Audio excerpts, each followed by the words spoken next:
come on. I know that. Oh my God. We do. I hate to be rude, but we're gonna have to kind of speed it up.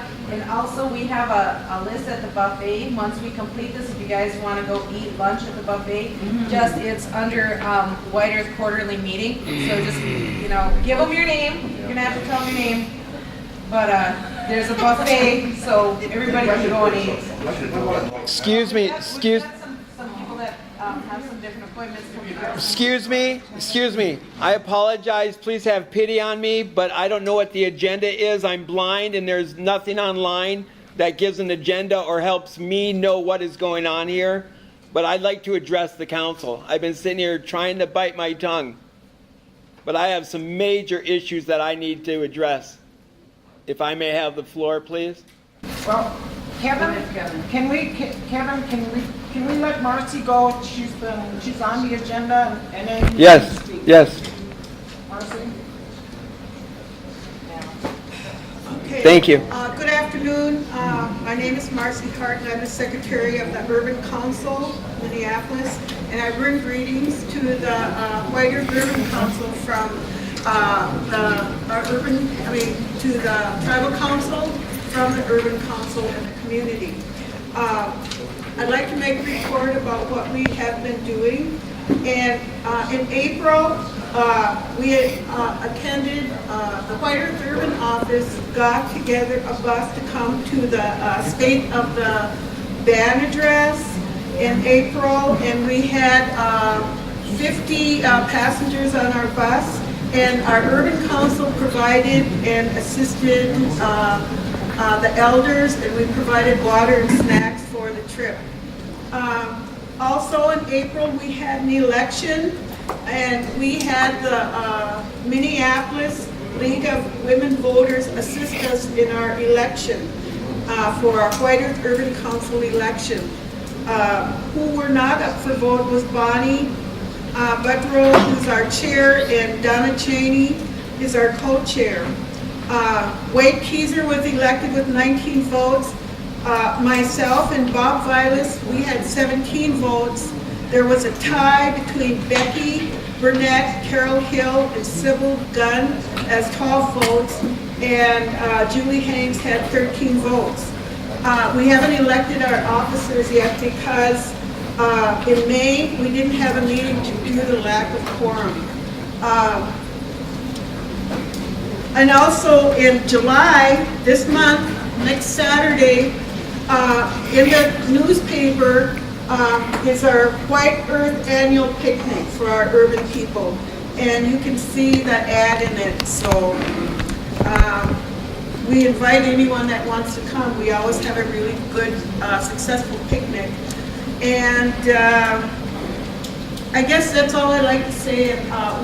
We get minimum money. We work hard. We utilize all our resources and people resources to help us, and we're successful at it. We do have some people too that oppose us, but in spite of that, we still work through that. Thank you for your attention. Thank you, Marcy. Kevin, just about one minute to act on a resolution that has to go in today. So it's a resolution on Indian employment training and related services for the period of October 1st, 2015 to September 30th, 2018.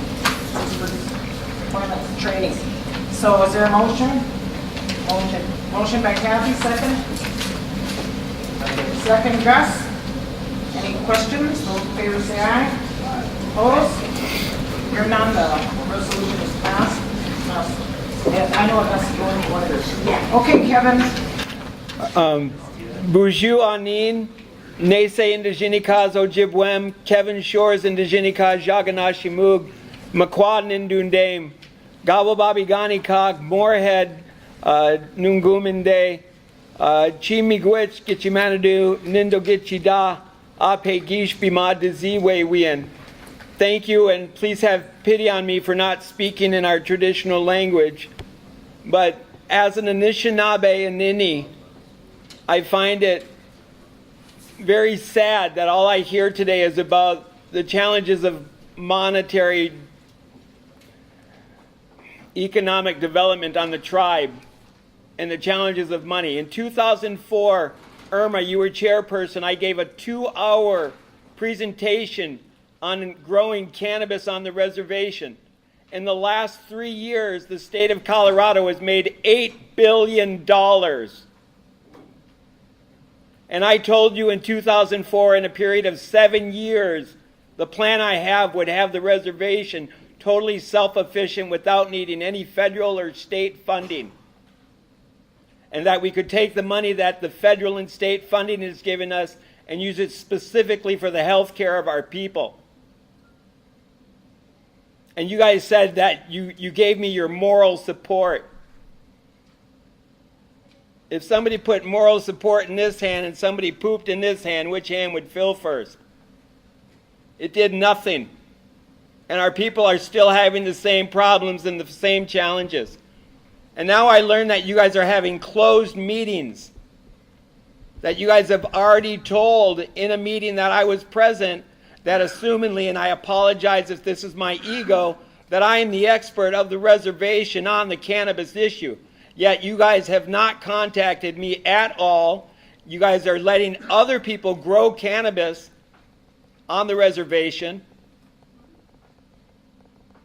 And this is totally unacceptable. You keep talking about the money challenge, the money challenge.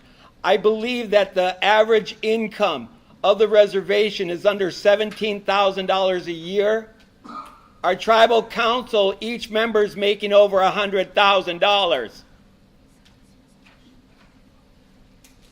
This is wrong. This is wrong. And if things don't change, I pass that a resolution be made of a vote of no confidence of this tribal council. Does anybody second it? Anybody in the audience have the guts to stand up? Do you hear these people, council? This is sad. This saddens me. I want to cry. I feel tears in my eyes. 10 years ago, Irma, you were there. I presented it to you. And it wasn't just about this whole BS of marijuana and hemp, because that's the dominant society trying to play games with us. It's cannabis. It's one thing. It's cannabis. Because the thing is like this. This is cannabis. And you make the money off of cannabis. But if you can classify it as marijuana and hemp, you can make twice as much money. So my question for you is, why is there closed meetings about the cannabis issue?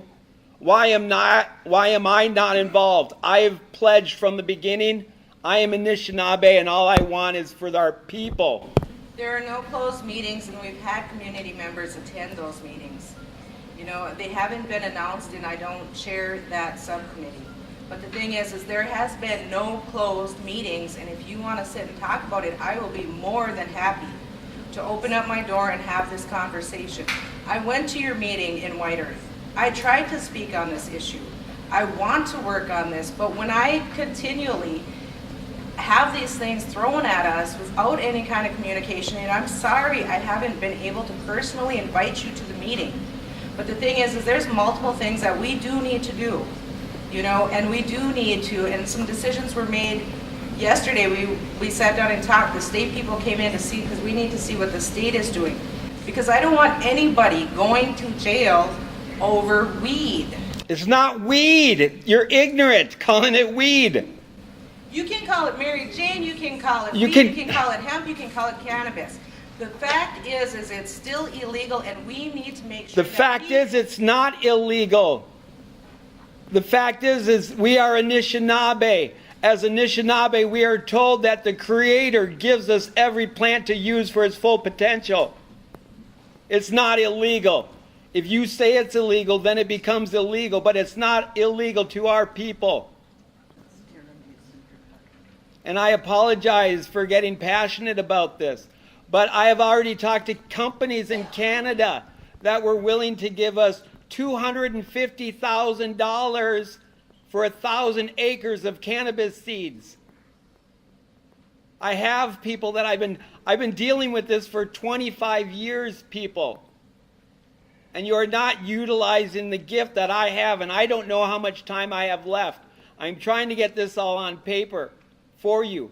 But the facility in my head has 15,000 jobs.